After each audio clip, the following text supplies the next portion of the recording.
Hello fellow generals and welcome back to our battle sector campaign in which we're trying not to lose any units. Last mission we fought to secure Angel's Fall and push the Tyrants back once again. We extended our streak to 3 missions without any unit lost, and we're looking to make this streak even bigger now in mission 16. In order to do that, we're running with the following army composition. We have 3 Dreadnoughts and 3 Bile Predators, 2 Hellblasters, accompanied with an Inceptor unit and an Aggressor unit, and of course our usual HQ units. I really like those Bile Predators. They really do some damage, and I think in combination with the Dreadnoughts, I think we're doing fairly well. That being said, let's jump into the mission. Here we are actually introduced for the first time with the most iconic and, to be honest, very tragic unit of Warhammer 40k, the Death Company. A little lore for the people who are not so familiar with the Blood Angels, although I'm pretty sure whoever is watching this video is familiar with them. They aren't elite veterans or whatever. They're Space Marines who have succumbed to the Black Rage, a genetic curse that causes them to relive the final moments of the Primarch, our beloved Sanguinius, during his battle with Horus 10,000 years ago.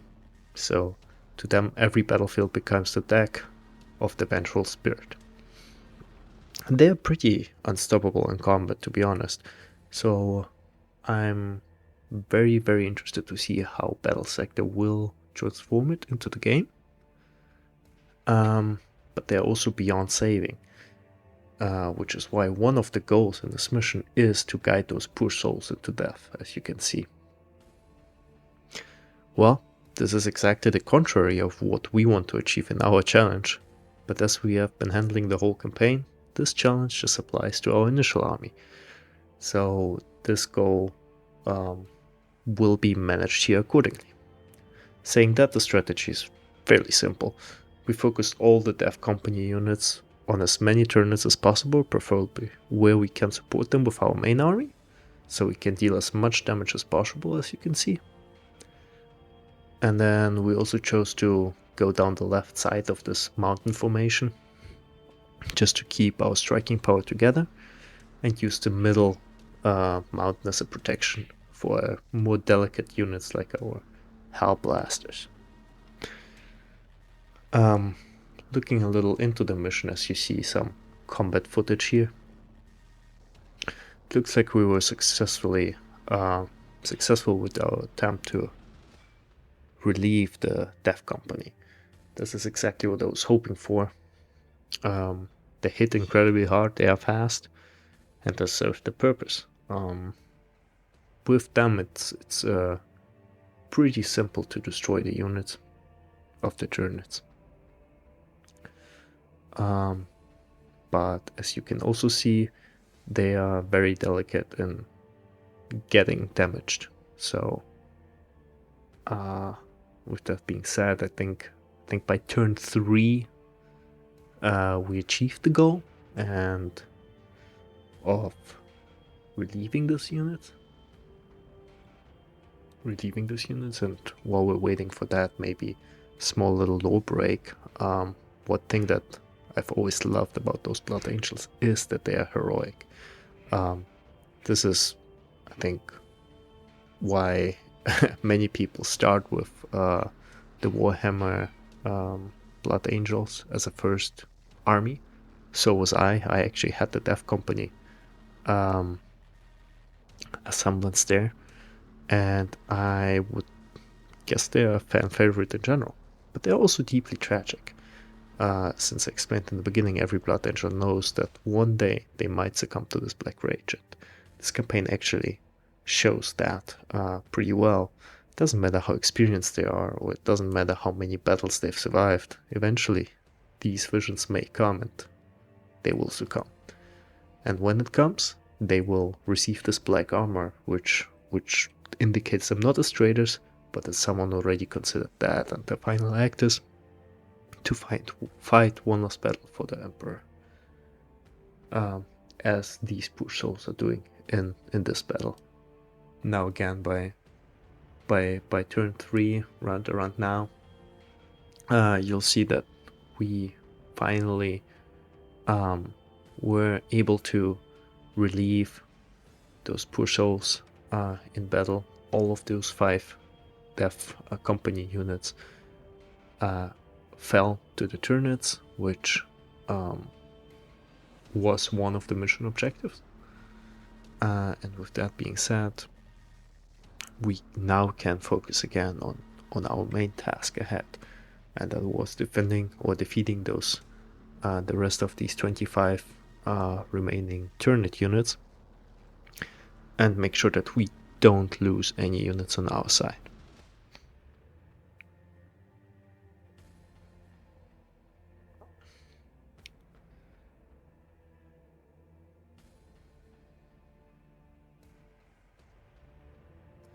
Now a moment of silence for fallen brothers here.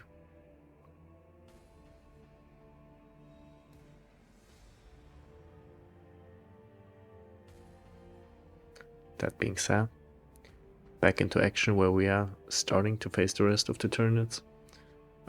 Since the rest of our army is mainly unharmed, the rest of this mission was fairly easy after the big enemies were eliminated. The only big problem, or I would say risk, was the Exocrine on the top right. But I, in my opinion, we managed that pretty well. The mission didn't really change for us, since we now understood how to deal with the most annoying unit in the game, the Exocrine. And we'll just get enough cover and make sure that not all of the units get hit. So the rest of the footage is basically us trying not to get hit and hit as hard as possible.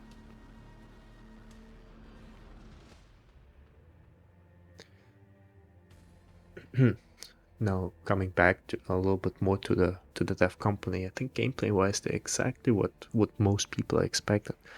They hit very hard, they die pretty quick, and Battle Sector is doing very well to display those units.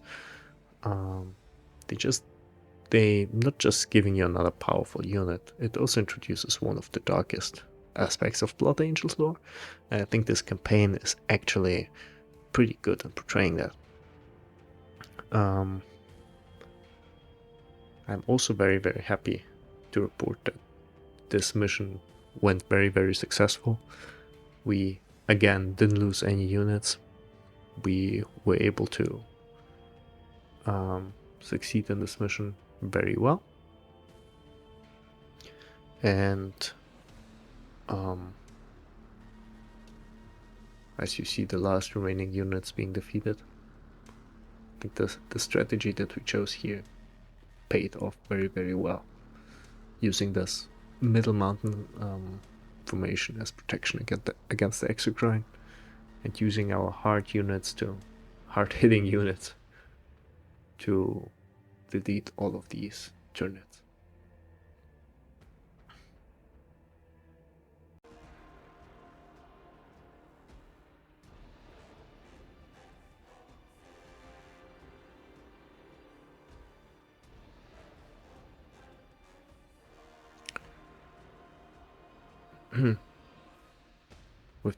With these last few moves in this battle, I think it's safe to report that we yet again managed to not lose any units. We yet again managed to push back those Tyranids once more, and I'm hoping to extend this streak in the next mission. If you enjoyed today's episode, don't forget to leave a like and subscribe. And if you'd like to follow the rest of the campaign, stay tuned for the next one. With that being said, thanks for watching and see you next time. Goodbye.